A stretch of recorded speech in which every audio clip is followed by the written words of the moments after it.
Okay, so due to genius features here, thinking he could get a bike and the luggage for 5 people into a modern estate car that outside has a bigger, way bigger footprint than my Defender, but inside doesn't even have enough room for me to work comfortably in one place, let alone the 3 or 4 places I can do in the Defender. But we are not here to complain about how ridiculous modern cars are. We are here to see that I couldn't bring my brand new Diverge, but I managed to rent a lovely Cannondale Synapse Carbon Ultegra. And it's some quite subtle things that you can't necessarily pick out. Don't know how much, I'm not a big fan of the green highlights. I know it's Cannondale green and stuff, but if you're going to go for black with grey, go with black with metallic grey, if you know what I mean. But it's a very nice bike. The only one thing that's kind of not to my real liking is the stem. Because they're looking to resell these bikes, they haven't cut the steerer at all, which is not a big thing.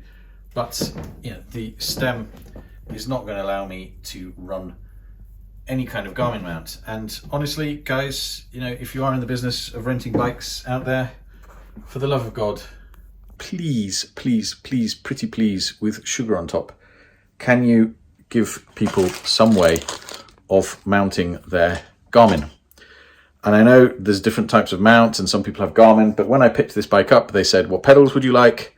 They asked me, my saddle to center of the crank distance, and I knew these, and these were done to fit, right? So, it's not hard in these days of, customizing something for a customer. It's not like, this bike has cost me per day as much as a car. Now, I understand that the cars have a much higher utilization, but, it's not a cheap, this bike does not need to be rented for many days of the year to break even. And that's the full cost. When you take into the fact the resale value, then you need to put a mount on, or give people. It just takes 10 seconds to screw a mount on, and there are flexible mounts that you can have. This kind of barfly. This one is specifically from 3T, so it comes with the Garmin mount. But you can, when you get them from Barfly, which I've got quite a few, you get literally every kind of mount in there. But I am a bit, I want to do it with this custom faceplates. See if you can pick that up, get it the right way around. Yes, 3T. So I'm going to quickly change out the stem. And this is slightly longer, shallower stem, which will compensate for the fact that this is about as stacked as an empty shelf in a supermarket. To add to the fun, the only Allen key that I've brought is this one. And honestly, I was going to say another thing. This actually goes under the bottle cage. Actually, there may be some Allen keys in the massive tool bag. Let me see. Now, as you would expect, there are some inflators, which is nice to see. Some tire levers and a tube. So it will have to be this little thing to the rescue. Let's see if it works.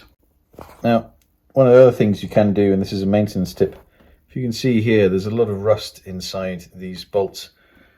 You get this quite a lot when a bike has been on a Swift, because obviously people drip with sweat, but you also get it in places like this, like in the mountains, because people dressing to go up and down the mountain to do both without either being boiling or cold is impossible, and most people prefer to be boiling on the way up than freezing on the way down. But also there's a lot of corrosive salt. But I'll see.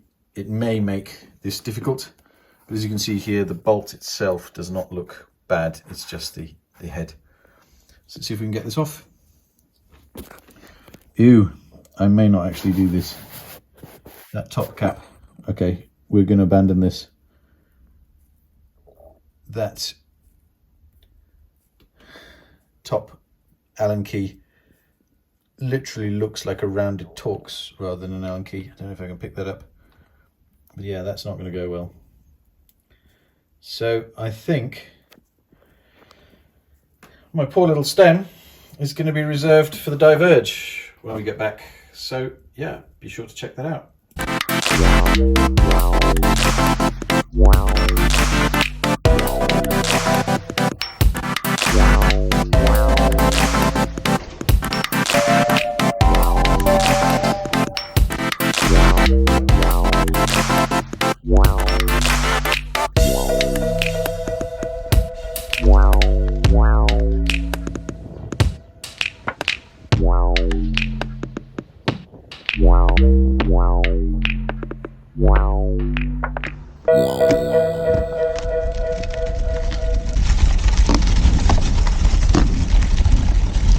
Mushy mushy.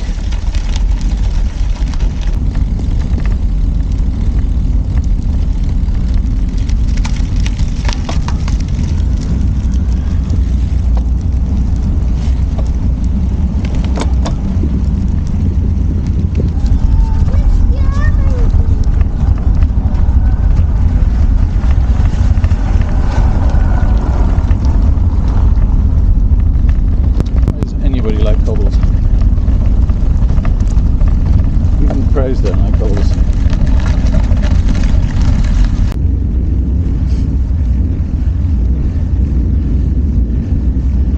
Oh yes, loving the sun.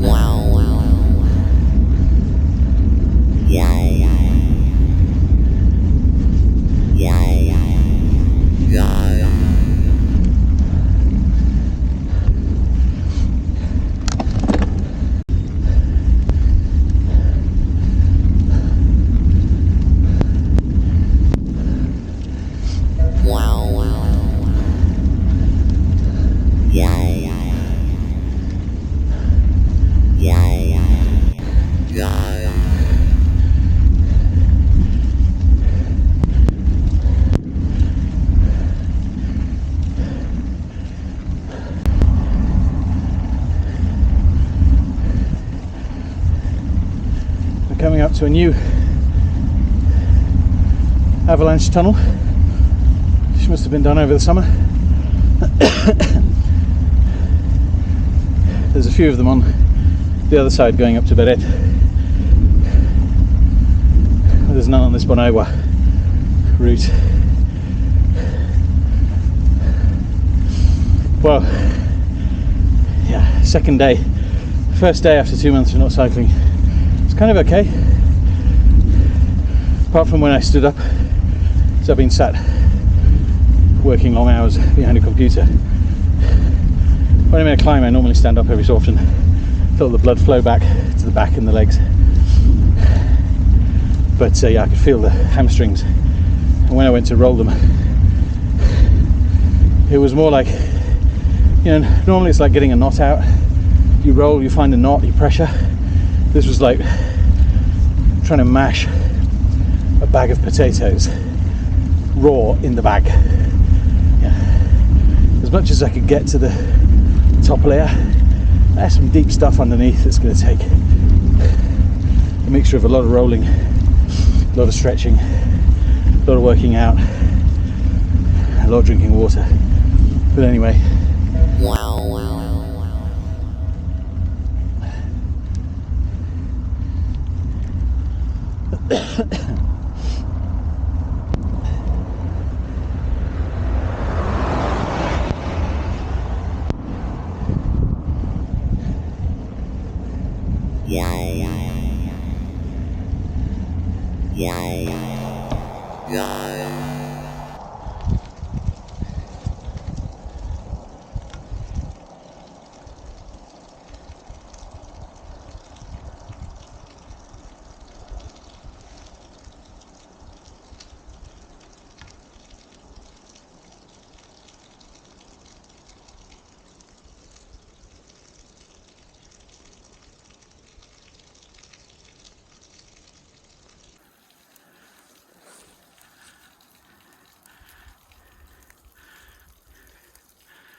recording.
See if the camera will pick up. You can hear lots of little stones falling from these mountains. Do you know when a car's coming? Looks like an avalanche about to happen as well.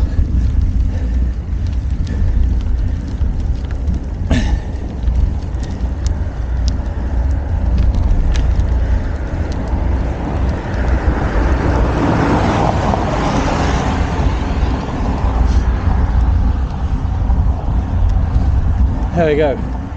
Por de Monagua, 2072. 6%. Feels like more than 6%, obviously.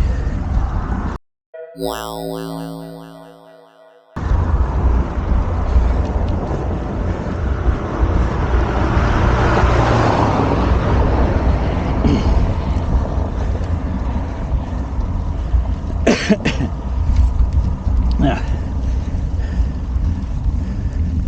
let's see if over my heavy breathing we can hear any of these stones. There's mini launches, mini valanche. I tell you what, there's a James Bond opening scene. Imagine skiing down there, then boom, over a low Maserati or something. Not a Maserati. Why does that come to my head? Oh yeah, because I saw one go up here. Yes, over an Aston Martin.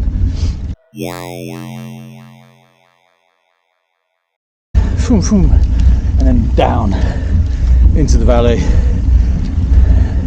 Now I'm making my martini in my place. Shaken, obviously. Mind will be stirred.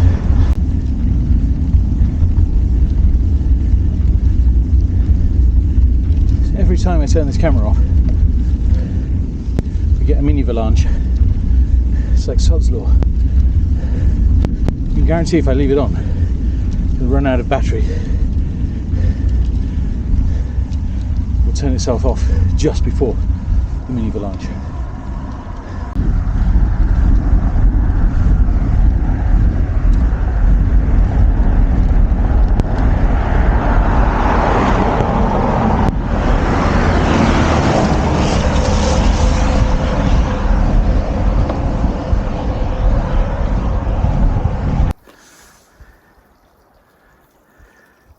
So that's the hairpin, the first one. I'd love for one of those eagles to swoop down, but when you're actually on the hairpin, you just hear this whoosh. It's incredible. But I'm sure you can imagine it if we'd have no such luck today. But I don't know if you can pick up, there's a track there you can actually follow to. There's an antenna up there, and there is a refugio or refugi.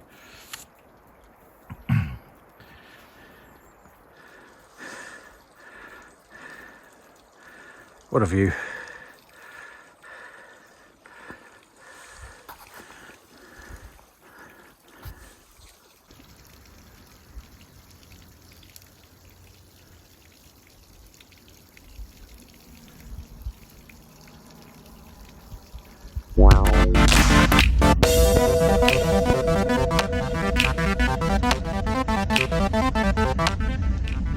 You just missed this mini avalanche.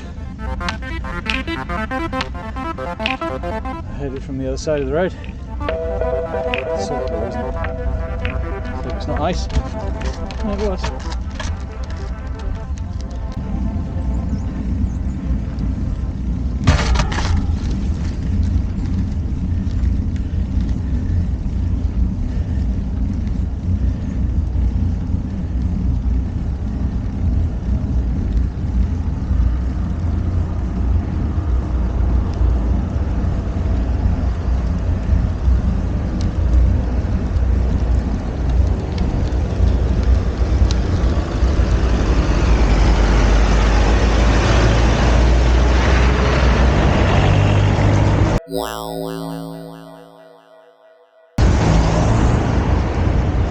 I can say today the drivers are much better.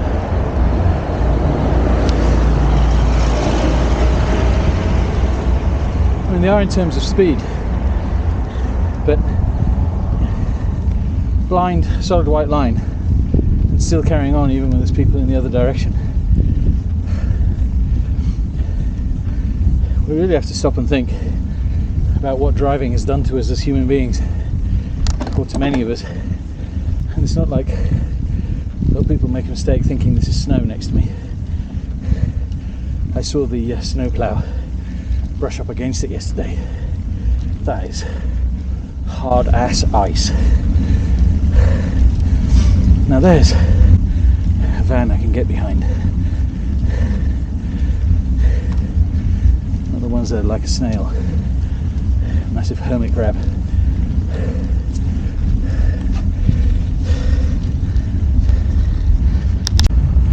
This section just before the second hairpin is lovely. It's practically flat. If you're fit, you can charge along here. So I've got some video of when I first came here with the Strada, giving it some welly here. It's just lovely. Not today though. Today, and there's that path, less pedal says, party base. Sometimes you just gotta party.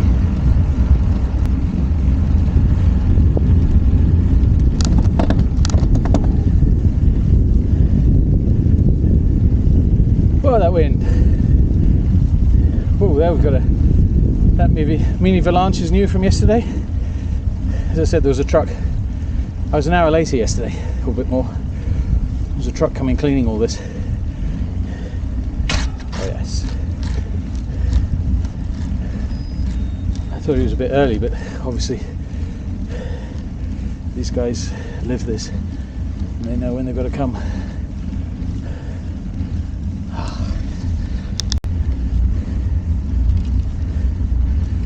So one thing I may not get a chance to say on the way down, you can see these tyres are wet now, and on the way down you've got to be really careful for those wet zones, especially like now I've got a Euro setup bike where for me my front is back and my back is the front.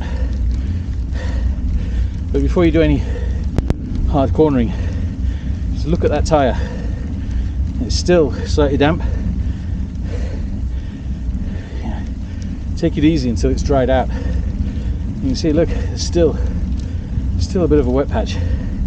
Maybe because these tyres, this is a renter bike, and renter bikes, they pump them up to like 120 or 140 psi, just so, yeah, I get it, so they don't have people coming back needing the tyres pumped up, or they don't get pinch flats as well.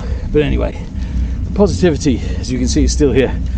And yeah, as I was saying before, if you're going to moan about something important, whoop, let's get out of the middle, or something you can change. For me, yeah, I do moan about cars and driving, but it's not like I'm off on some weird thing.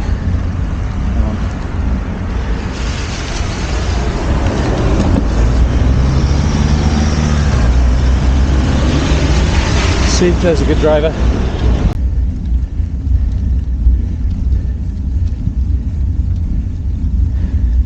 It's the final switchback.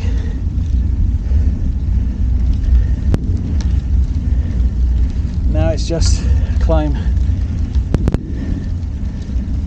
to the lift. That's what it's all about. Listen to this.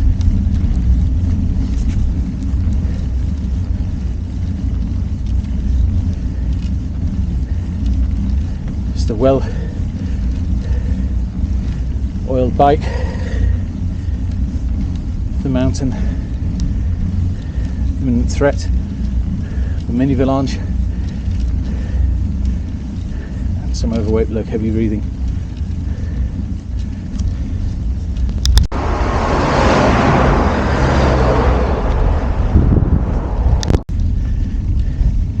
That zip up. As the wind cuts in as we get towards the top.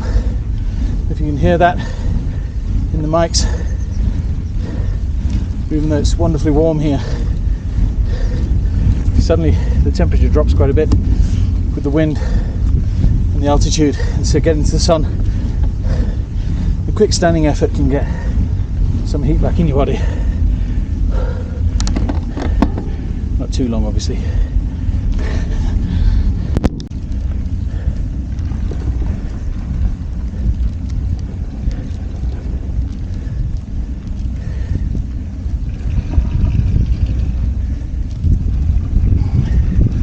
Never tire of this view. It's just lovely.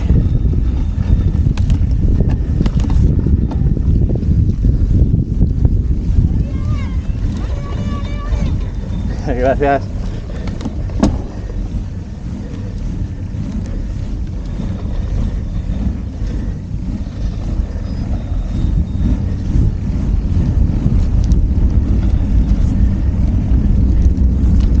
Get one last push.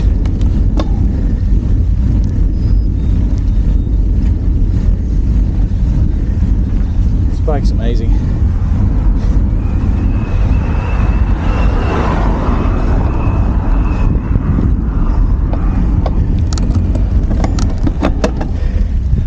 Than aren't most modern carbon bikes these days.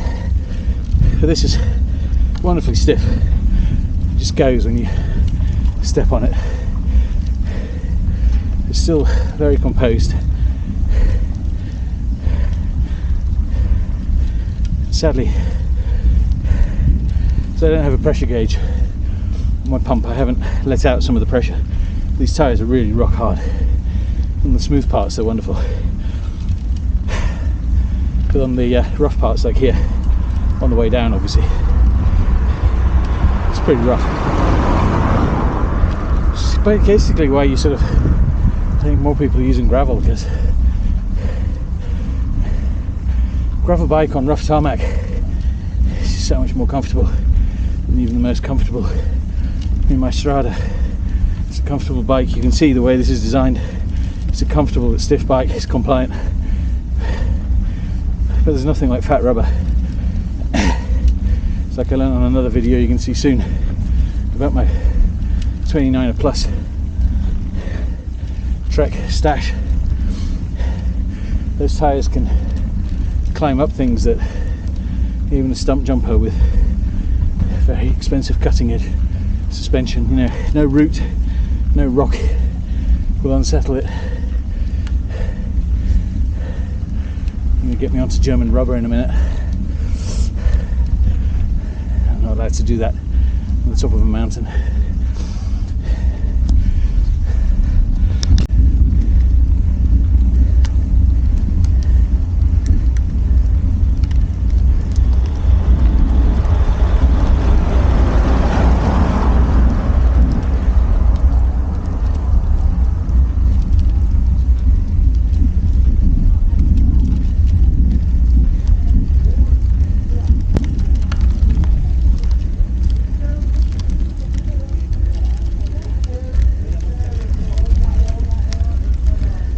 Degrees.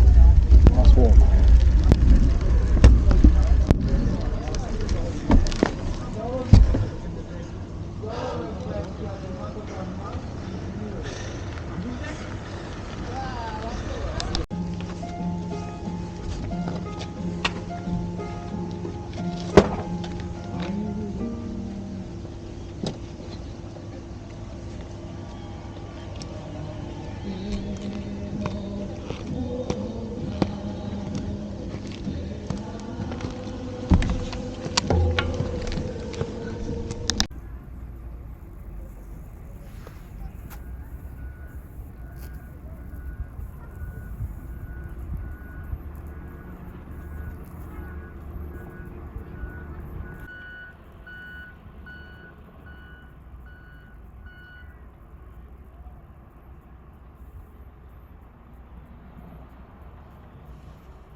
Okay, after 2 months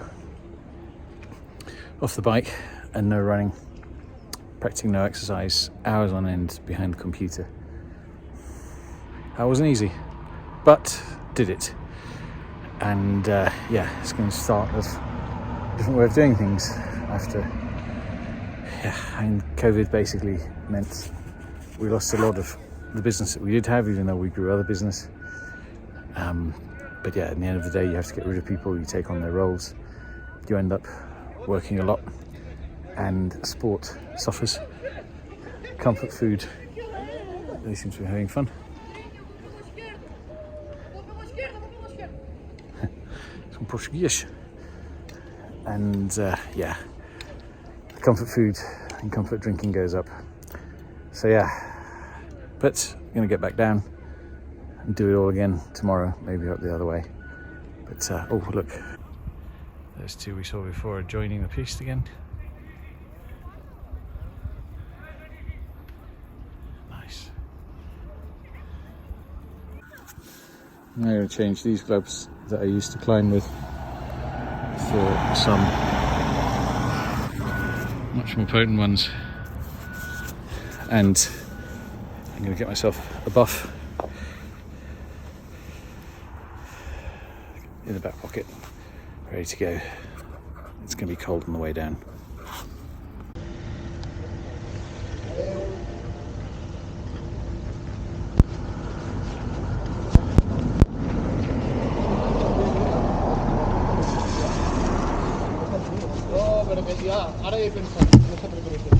God knows why it's stopping recording. Started it again. Could be a cold.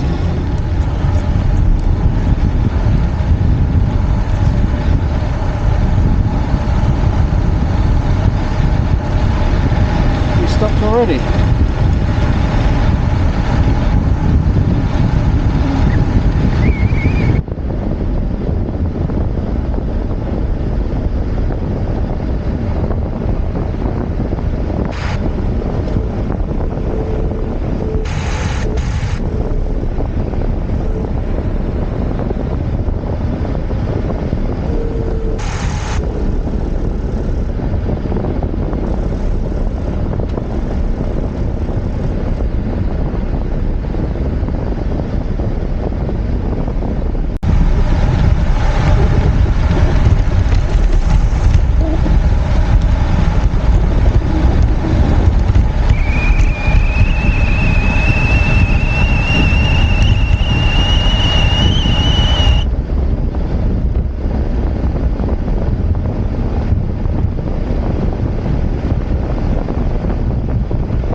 Seeing as you're not recording anymore.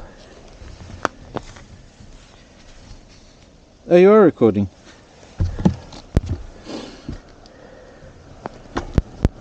No, estoy hablando a la cámara, nada.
along here.